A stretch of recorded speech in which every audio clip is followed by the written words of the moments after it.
Okay, we're 10 a.m. on the dot. Gonna go slow here just for a minute to see if anyone jumps on. And I've got all this weird setup going on and I've got a mic hooked up and I want to make sure my mic's working. I would hate to do all this and then have you not hear anything I said. So listen, I'll get started and hopefully we're live and we're good, but I'm Donna Manley. Welcome to Lady Bosses and our Tuesday morning segment. So you're here today because 24 hours isn't enough, right? Okay, somebody's there. Can you just give me a thumbs up? Let me know you hear me okay. Hey, Amira, how are you? Hey, Jane, good to see you. Can one of you give me a thumbs up if you can hear me? Because I've got a new mic hooked up and I want to make sure it's working. Hey, Amber. There's a thumbs up. Thanks, guys. Okay, awesome. Well, listen, again, great. Thanks, Amber. Okay, so we're talking about today why 24 hours isn't enough and what we're going to do about it. And listen, first we have to understand why. And I think there are a couple reasons that this seems to be a way bigger issue for women than it is for men. Okay? From what I'm seeing of the demographic of this group, we seem to represent about two generations. Okay? In my generation, a woman did not go to college unless she was going to be a nurse or a teacher. So her role in life was pretty predefined for her. She was going to be a mother and a housewife and a homemaker, okay? And that's all I really aspired to be because that's what I wanted to do. So another wonderful thing happened with my generation is that even though they were our pretty predefined roles, things started opening up for women. Every year there seemed to be more and more opportunity for women.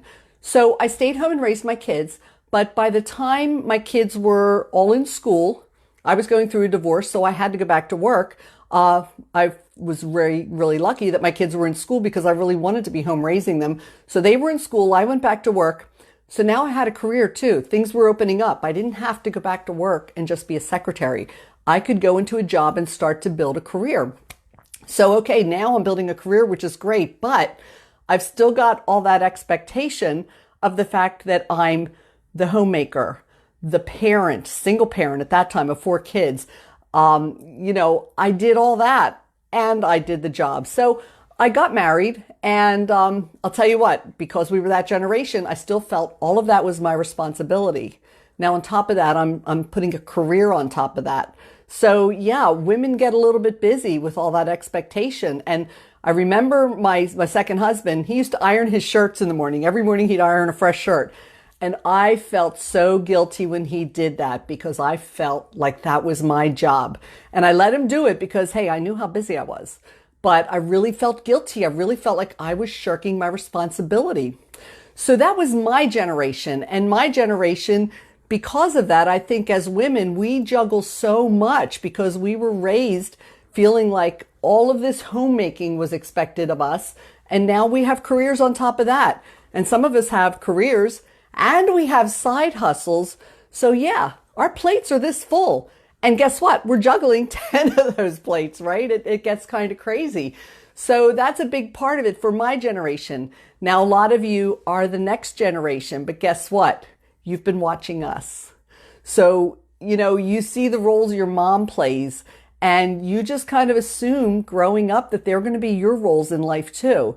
And yes, we're getting way smarter. We're sharing responsibilities in the home with our partners. But I think because you've seen your mothers do that for so long, you sort of feel the same way. You feel like you should be handling and juggling everything, right? Okay, so in my opinion, that is one of the really biggest reasons that we are so busy is because we put so many expectations on ourselves, okay? Another reason I think women are so busy is because women have a very hard time saying no, okay? I know I'm talking to every woman in the room, and there are different reasons that you have a hard time saying no. But I think one of the biggest reasons is you don't want to say no because you don't want to displease someone.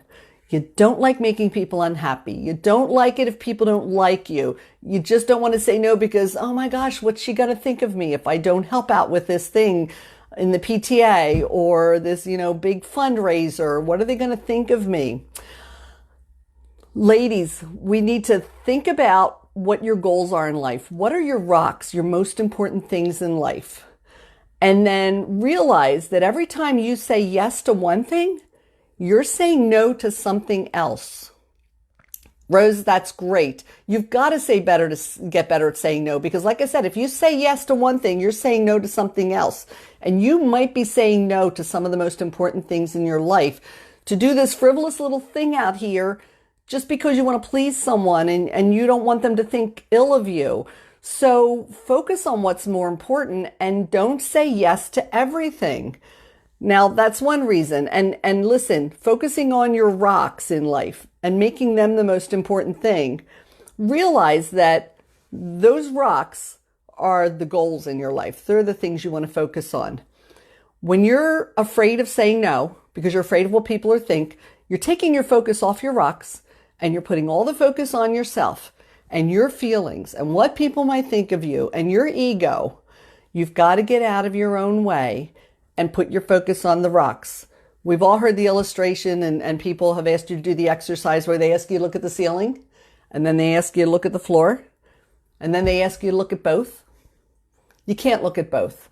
So if you're focusing on the rocks, you can't be focusing on yourself. If you're focusing on yourself, you can't be focusing on the rocks. So get your focus straight and anchored on the right thing. Now listen, ladies, I want to jump in real quick before I go to the next part of this segment and say, I love that you're commenting and I love that you're saying things and, keep doing that. And if you have questions, I'll try and answer them along the way. Otherwise, I'll try at the end.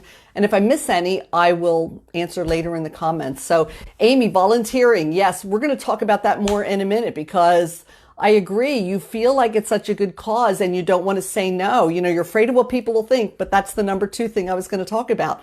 When it's a good cause, you really have a hard time saying no. So with that in mind, I'm going to elaborate on that in just a minute. So number 1, that's kind of, I think, why we're where we are, why we're in this hard spot. But here are the cold, hard facts, or fact. There's only one. The fact is we all have the same 24 hours. The woman that you see doing so much and seeming to be doing it so well does not get up in the morning and pull a red cape out of her closet. She also doesn't get up in the morning and have a different clock than you. She doesn't have an hour that's made up of 90 minutes instead of 60. There's nothing magical about what she's doing. She's not superwoman. So that's number 1. We all have the same amount of time to work with. Another thing, I've never stood in a room of people. I've stood up and done a presentation and looked around the room where I know every single person in that room thinks they are the busiest person in the room, right? Every one of you think, oh my gosh, if somebody puts one more thing on my plate, I am totally going to crash. I'm going to implode. I can't do anything else. Everybody thinks they're the most important people in, the most busy people in the world. And it cracks me up because I listen to some of these people talking and, it's like, oh my gosh, I can't handle anything else. And then the conversation shifts and somebody starts talking about The Bachelorette. And then it goes to, oh yeah, and did you see The Young and the Restless last week? And oh yeah, and did you watch House Hunters last night? And then I realized this person who can't juggle one more thing is watching TV 6 hours a day. So yeah, no, we all have the same amount of time. We all choose to use that time differently, but we all have the same 24 hours. So here's another thing you've always heard is if you want something done, ask a busy person. That's true because busy people often know how to juggle things. But let me ask you this. No matter how crazy busy you are, if tomorrow, say you still have some teenagers in the house, tomorrow your teenage daughter gets an opportunity of a lifetime to maybe intern with the Pennsylvania Ballet. I don't know if they do internships, but she gets to work with them. And her dream is to be a ballerina. And she gets to work with the Pennsylvania Ballet. And 3 times a week, you've got to drive her to Philly and, an hour and a half on the road, an hour and a half back if you're lucky with traffic. And then you get there and you're going to sit however long she's there waiting for her to get done. But guess what? Would you find time to do it? 5 minutes ago, you couldn't handle one more thing on your plate. But will you find time to do that? Absolutely you will. Because it's not about how much time you have. It's about how you prioritize your time. That's what it comes down to is priorities. So here's the deal. We're talking a minute ago about, charities and how we get sucked into saying yes to things that we know are good causes and we don't want to say no. A few years ago, in my health coaching profession, we used to give people a well-being evaluation. And in that, we used to have people look at this and evaluate, where their sense of health was in their body, their mind, and their finances. And one of the things that it asked about was community involvement. And when I took it myself, I was like a big fat 0. And I thought, oh gosh, yeah, I don't have time to do anything in my community. And I know that's important, but I don't have time. So I felt that, okay, someday when I have time, this is definitely something I want to do. And then when I really took time to think about it a little longer, I realized I'm never going to have time. I mean, I'm at retirement age now, and I am busier now than I have ever been in my life. And I am only going to keep getting busier. This is the reality of life. So here's the deal. That was important. That was an important thing missing in my life. So I realized if it was important to me, then I had to find the time for it. Because if your focus is right and you squeeze in something important with the right focus, the nonsense will be what it displaces. You don't want to displace anything important, but believe me, we all have enough nonsense in our day that we can displace to do something that's really important. So you have to know what that balance is and what you can handle and how much of that you can handle. Okay, Amber, that's great. And that's something, you're talking about it's your problem's not the time, but it's knowing what to do to move your business forward. We're going to have very focused discussions going forward to deal with that in a whole lot more depth. But thanks for commenting on that. So final place is, if you want to do anything to move forward, the very first step is to figure out where you are now. Okay, you can't set a goal. You can't do anything to move forward unless you figure out where you are now. If I want to go on a trip, I have to know where I am now, because that's going to make all the difference in how I get to my destination. If I want to go to California, I've got the option of driving or flying. If I want to go to Italy, I'm not going to be driving. That's not even an option. So if you're charting a plan, you have to first define where you are right now, okay? So listen, what you need to do if you want to really figure out where you're spending your time so that you can figure out how to create more, you've got to figure out where you're spending your time. So I've got 2 ideas for you. One idea is something you've probably heard before, and that would be journaling. Take a sheet of paper, put all your hours of a day on it, 8 o'clock, 9 o'clock, 10 o'clock, all the way up till bedtime. And for the next week, jot down what you're doing in those time slots so you can really truly see how you're spending your time. Now, the problem I have with journaling, because sometimes it can be a good thing, but sometimes it's a bad thing, is that if you're doing that, sometimes it turns around and sort of manipulates your actions. It's like, oh my gosh, I already wrote down that I've been watching TV for 3 hours. I don't want to write down that I'm watching TV again. So maybe I'll do something else. It might change your behavior. If you want to get a really clean, honest starting point, you've got to be honest if you're going to do this. So do the way you usually do it, but journal it so that you can really take a good hard look at it and see going forward what's important and what's not. The other idea I have is maybe just take out a sheet of paper and take different topics. Start with TV shows. Just write down all the TV shows you like that you're currently watching and think about it, and do it through the week because you're going to forget some, okay? Write down all the computer games you play, and maybe then write down, what do you do for personal development? How much time do you spend on personal development on a daily basis? Because face it, a lot of us would love to be career students, but then never get into action. Just study all the time, but never get to work. Not going to work. Exercise. How much time do you spend exercising? How much time do you spend working? These are all things that are really important for you to define as far as what kind of time you're spending on them. And listen, I keep referring to the rocks. If you don't know what that is, I'm going to really quickly tell the story. I'm sure most of you do.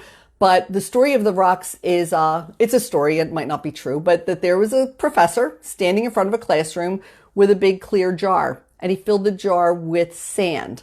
No, wait, he filled the jar with rocks. And then he asked his students, okay, is the jar full? And they all said yes. Then he took some tiny pebbles and he threw tiny pebbles in. And obviously they moved in and filled in the space between the rocks. And then he said, okay, is the jar full? And they said, well, yeah, now it's full.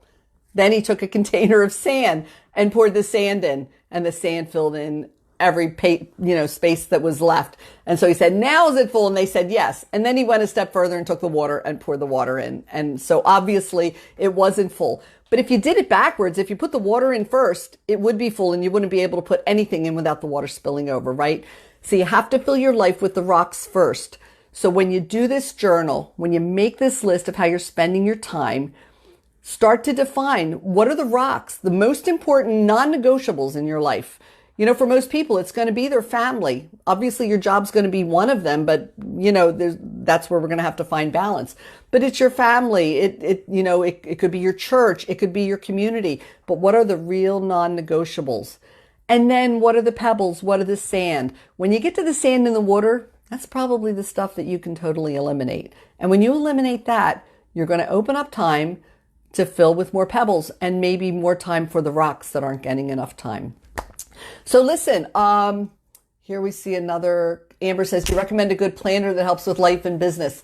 I have something I use, and I tell you what, everybody has a different take on this. Some people like to do things electronically. Some people like to do things pen and paper.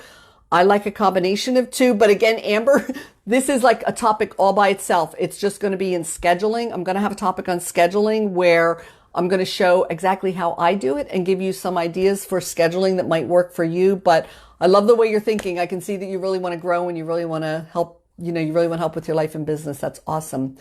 So listen, if you have any more comments, feel free to throw them on the thread through the page. This is going to be loaded up to the page so that you can listen to it later. Or if you have any friends that you think can, benefit from listening to this, please feel free to invite them to the group and they can hear it too. And if you listen to this on replay, please just write replay in the comments. That would be awesome. And, then I can see who's listened. And again, continue to throw out your comments.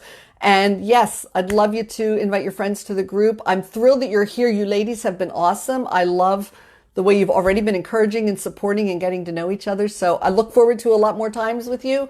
See you next Tuesday again live at 10 a.m. and we'll chat on the wall in between. Thanks everybody for all your comments and have a great day. We'll talk to you again. Bye.